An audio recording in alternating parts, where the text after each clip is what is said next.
How do I meet my soulmate? How do I move on from heartbreak? Does my dream relationship even exist? Are dating apps the only way I can meet people? Are all relationships this hard? This is Between the Sheets with Dr. Love. Each week, your host dives into sex, love, dating, relationships, and everything in between. Welcome to Between the Sheets with Dr. Love.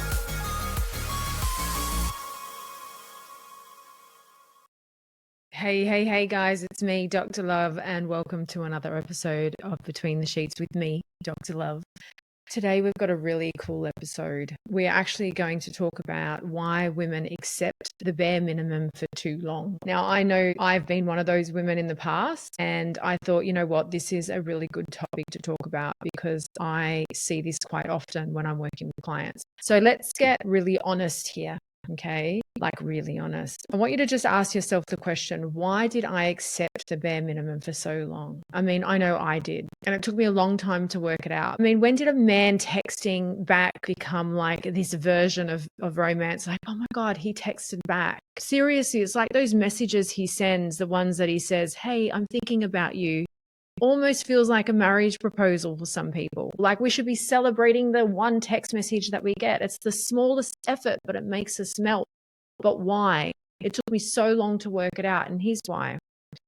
Women have been trained socially, emotionally, and generationally to overfunction in relationships. And I didn't realize this until I started to reflect. But we've actually been raised on diet culture, emotional labor, and these Disney fantasies that we watch. Real patriarchal patterns that say, hey, you're a woman, be grateful. Don't be too demanding. Lower your expectations. He'll come around. Men take a little bit longer to mature. Like, what the hell? In other words, take whatever he gives you and just smile. Seriously, I call bullshit.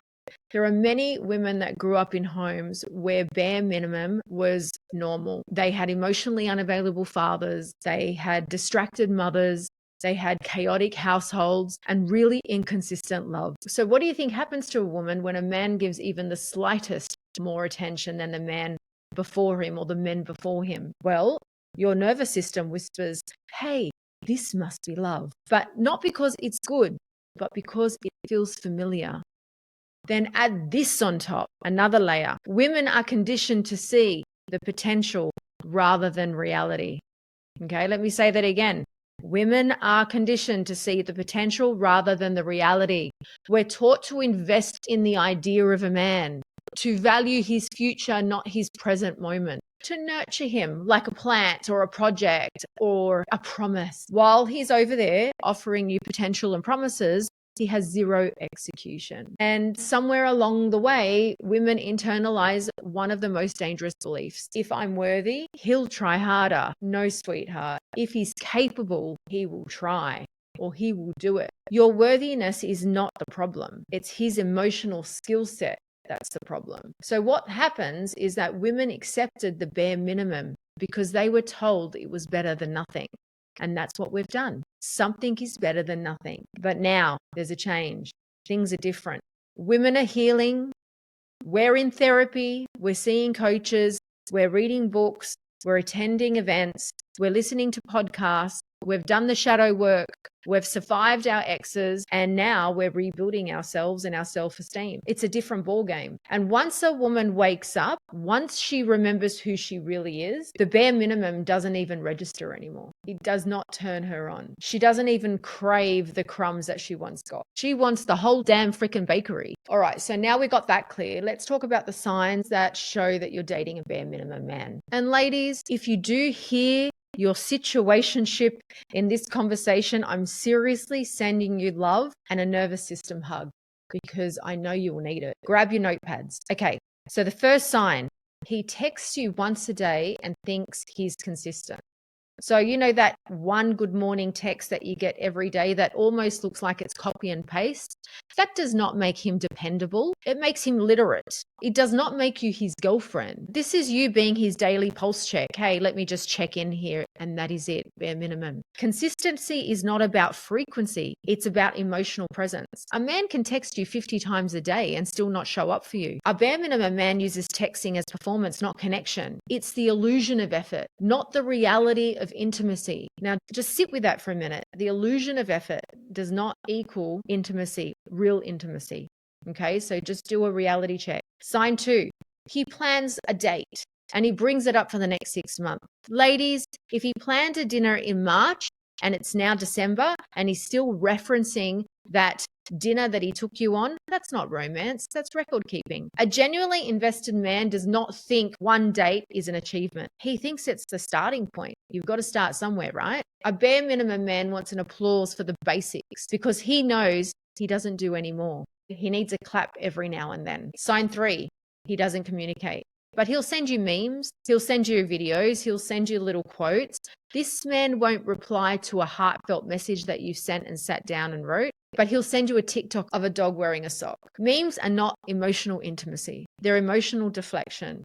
It's the I want connection without vulnerability style of relating, okay? Classic avoidant behavior wrapped in humor. Cute sometimes, satisfying, we want better, ladies. Sign 4. He's bad with his phone, except when it benefits him. So an example, he can't text you back, but somehow he sees your Instagram story instantly. He has a selective responsiveness, and this is a behavior. It's not an accident. This means I respond when I want connection, not when you need it. It's an inconsistent attachment. It's not a bad phone habit. Don't ignore it. Sign 5. He tries only when you pull away. This is where the psychology comes in. Bare minimum men don't love effort. They love reassurance. The moment you pull away, his dopamine spikes. He chases not because he wants the relationship, but because he wants the validation. When you give it back to him, he retreats and you've lost him again. This is the classic pursuer, distancer cycle, and it doesn't end well. Any of you in this cycle will know it becomes exhausting. Sign 6, he gives 10% effort and expects 110% loyalty. So he wants exclusivity while offering the emotional depth of a teaspoon, basically. So bare minimum men love partnership perks without partnership responsibility. So he wants the comfort of stability and attention and love, but effort, accountability, and consistency, what's that? Suddenly he's like, oh, I'm not ready, but he's ready for you to be like that. He's just not ready for him to show up like that. Sign 7, he avoids deep conversations like it's cardio. Yeah, I hate cardio, and these guys hate cardio too. If he hears the words we need to talk, it's like a threat. Emotionally mature men lean in, but bare minimum men shut down. They either change the subject, they get defensive, or get conveniently tired. Communication is the foundation of intimacy. And this bloke, he's building a house on sand. Sign 8, you constantly explain to your friends why he's actually a good guy. If you feel like you're doing PR for him, you're not dating a man, you're dating a brand. And good men don't need a representative. Your friends shouldn't have to squint to see his good qualities, like where are they? They should be in there somewhere. If they're confused, it's because he's inconsistent, and inconsistency always needs an explanation. Sign 9, he's emotionally allergic to effort. Like there's this anaphylaxis response to effort. Bare minimum doesn't mean he's lazy. It means he's emotionally underdeveloped. Anything requiring vulnerability feels like a threat. So he keeps things really shallow, casual, and really comfortable. But you don't build a future with men like this. You build a case of anxiety. Just reflect on what's going on for you, ladies. Sign 10. Your body feels anxious, not adored. The biggest sign you're dealing with a bare minimum man is your nervous system. It is in fight or flight around him. You are either waiting, you are wondering, you are hoping, you are checking. Your body always knows the truth first. Love should really feel safe, not like you're preparing for an emotional impact, just waiting for something to happen.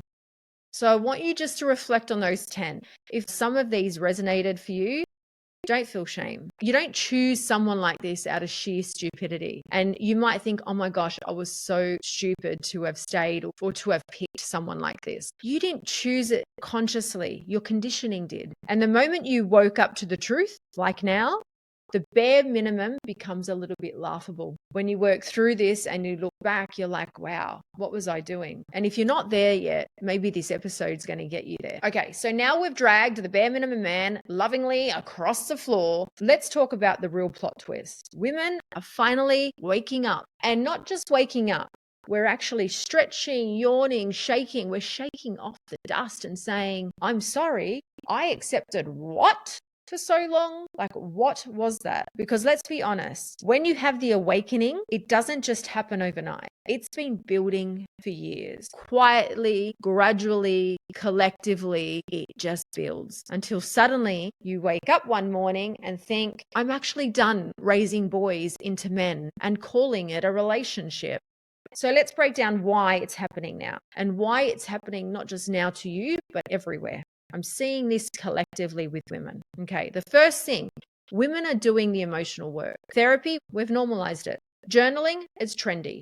Shadow work, go Google it. How many people are looking at shadow work and trying to learn about it? Attachment styles, get on TikTok. It has 700 million videos around attachment styles. Women are healing the wounds that used to make them settle. Once you understand your trauma patterns, your nervous system stops mistaking inconsistency for love. You stop craving chaos.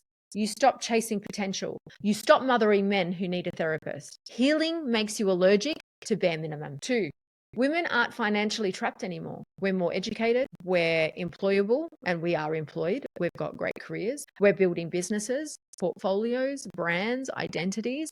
We're not staying because we need survival. We're choosing relationships now that nourish our souls, not our bank accounts. When a woman can support herself, she chooses very differently. She doesn't tolerate low effort men because she doesn't have to. Bare minimum stops being a romantic tragedy and starts being a red flag with Wi-Fi. 3, women are collectively tired of the emotional labor. We've been the planners, we're the thinkers, the organizers, the emotional translators, the mothers, the lovers, the nurses, the therapists, the safety nets. We are all of it. Women have carried relationships on their backs for decades. And now we're handing in our resignation letters. No more. We're not doing everyone's emotional labor anymore. We're not doing it while we receive crumbs in return. We're not rewarding men for basic human behavior. No, we're not saying, oh, he texted back as a really awesome personality trait. No, the bare minimum used to be tolerated, but now it's embarrassing. Women are seeing other women live differently. Social media has changed the game. Yes, there's some good and bad in social media, but it's actually given us access to watch what other people are doing. We're watching women travel. We're watching women thrive. We're watching women heal, love themselves, and we're watching women choose peace. We're seeing that emotionally available men do exist. We're seeing relationships with effort, depth, softness, devotion. So what's happening? Women are starting to realize, it's not that I was asking for too much. I was actually just asking the wrong person. This is collectively visible. It is a cultural shift. Women are raising their standards because they're finally seeing what's possible. This feminine shift is real. We are stepping out of hyperdependence and stepping into softness, receptivity, boundaries, intuition, and self-worth. Hyper-independence was a trauma response. It's so 70s and 80s. You can't be soft with a bare minimum man. You can only be stressed with him. The feminine wants to receive, but the bare minimum man gives nothing. So how do we receive with him? We can't move into softness and vulnerability. So what happens? We outgrow them. Women outgrow low effort men simply by stepping into their healed selves. Women are not demanding too much.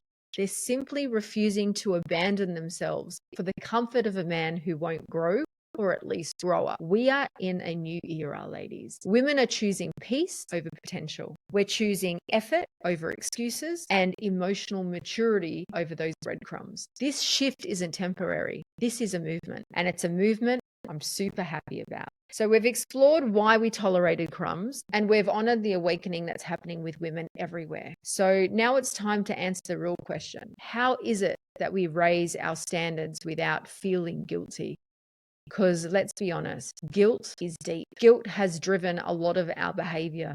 It's kept us feeling stuck for so long. Guilt says, I don't want to be too demanding. What if I scare him off? What if I'm asking for too much? What if I'm too much? What if he can do better and I'm not giving him the chance? What if I end up alone? What if I make a mistake? It's my job to sit in there and give him a go.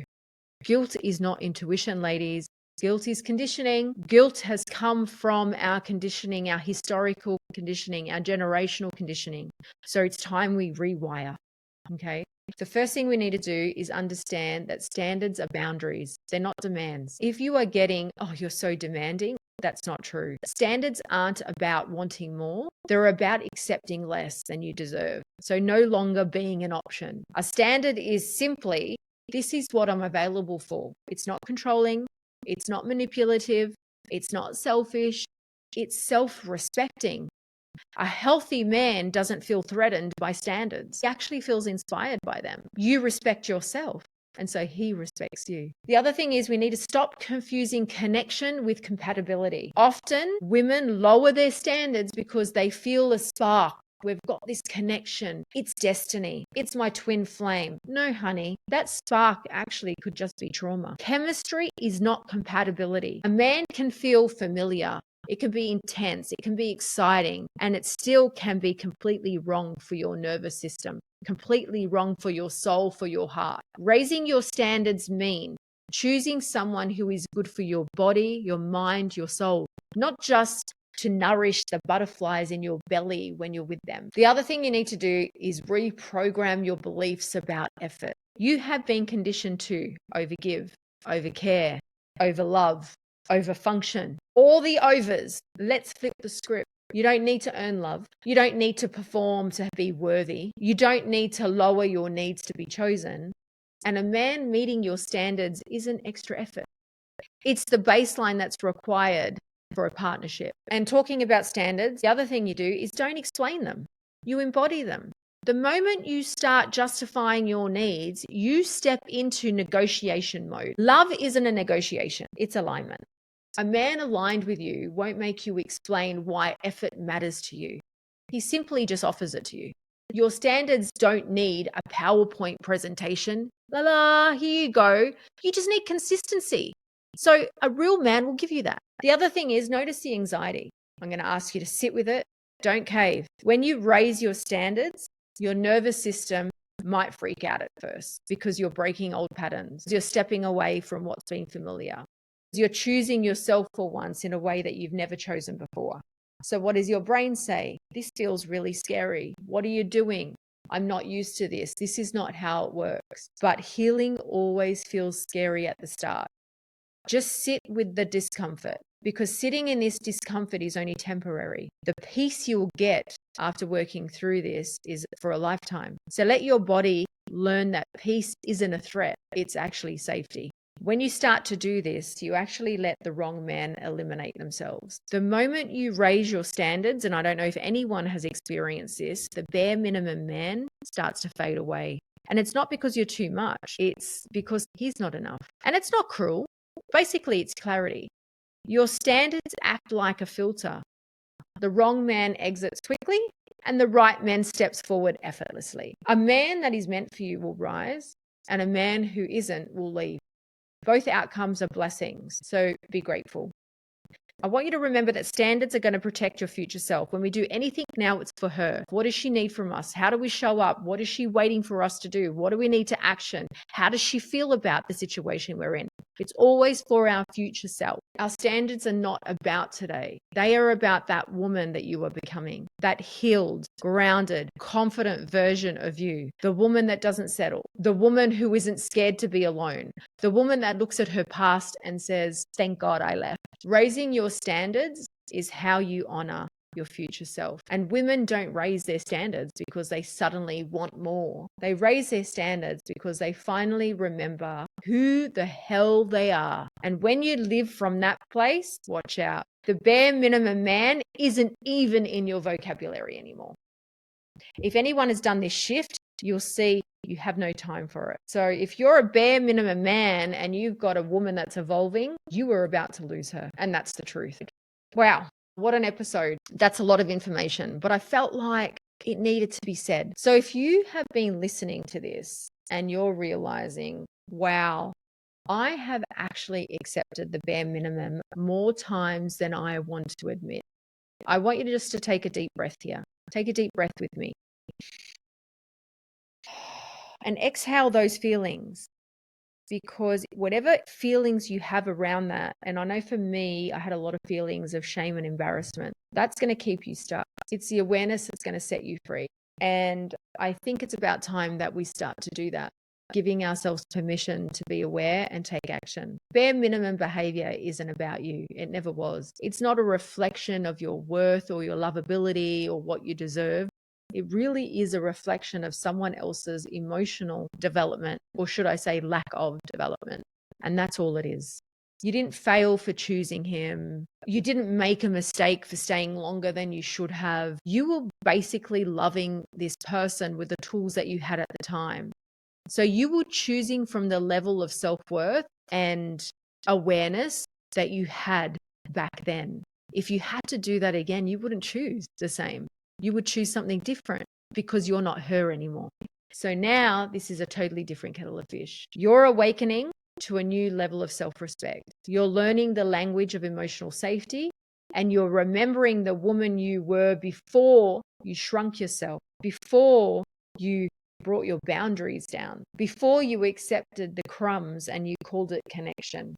And here's the truth that I actually want to leave you with. Bare minimum love can't survive in the presence of a woman who knows her value. When you finally meet a man who is emotionally available, when he shows up consistently, when he makes plans, when he checks in, when he communicates with you without being prompted or being reactive or defensive, when he makes love feel easy, calm, steady, grounded, you're going to wonder why you ever tolerated anything less. You're going to actually laugh at the emotional scraps that you used to chase. It's almost like you're going to become allergic to inconsistencies.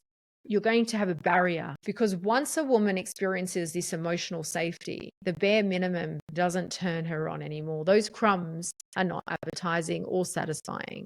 It actually turns her off completely. So if you are one of those women that are raising their standards right now, if you are walking away from someone who couldn't meet you where they should have, if you are choosing ease over excuses or choosing respect over red flags, I'm pretty proud of you. I want you to hold your head up high, because I know it isn't easy. But let me tell you, we are creating global change. This is generational change. And this could be your turning point. When we change today, we are changing for the generations to come. And I know for my daughter, I'd love for her to see that. So if any of this episode actually cracked something open in you, made you feel like, gosh, I'm ready to go there. I feel like I'm ready for a deeper healing, or I want to understand my patterns and transform them, but you don't know how to do that. I want you to know that there are ways that we can actually work together. So you can actually join me in one of my upcoming workshops or my online programs. This is where we go deeper into self-worth, our attachment styles, our boundaries, our feminine energy, our nervous system. We look at healing, all the stuff that we need to not do bare minimum again. And the other option is, if you're really ready for something truly life-changing and can get a week away, I'm actually hosting 4 exclusive 7-day retreats in Bali next year. I'll have 4 retreats. That means 4 girl tribes of powerful, like-minded women. And we're going to dive deep into the soul. We're going to do sacred work that shifts our entire lives. These retreats are transformational. You'll walk in one version of yourself and you're going to walk out another, a completely different woman. Or should I say, reawaken the woman that's in you. You're going to be more grounded, more open, more connected, more confident, more you. So if you got something out of this episode, and it's just one episode, could you imagine what 7 days in Bali could do for you? A space where you're going to be held, supported, and guided to really have the life that you deserve. Imagine what that could do for you. So keep an eye out for those dates and those announcements. Spaces are going to be extremely limited. These retreats are going to sell out. I'm not taking many women. I want to keep it small and intimate. So if this resonated with you or somebody else that might be experiencing a bare minimum man, share this episode with them. Tag me on Instagram at dr.lurve, Dr. Love. If something resonated, woke you up, shifted something in your heart, please let me know. And you can always reach my team at info@drlove.com if you want more info in regards to workshops, retreats, or online programs. And that brings us to the end of episode 2. Until next time, lovers, this is Between the Sheets with me, Dr. Love. Thanks for listening to the podcast with Dr. Love. For all show notes and resources mentioned in this episode, head to www.drlove.com. That's DRLURVE.com. Got a question for Dr. Love? Email her at ask@dr.love.com. Love the show? Remember to subscribe on your favorite podcast app. Leave us a review or share it with your friends. Thanks for listening, lovers. We'll see you on the next episode. This is Between the Sheets with Dr. Love.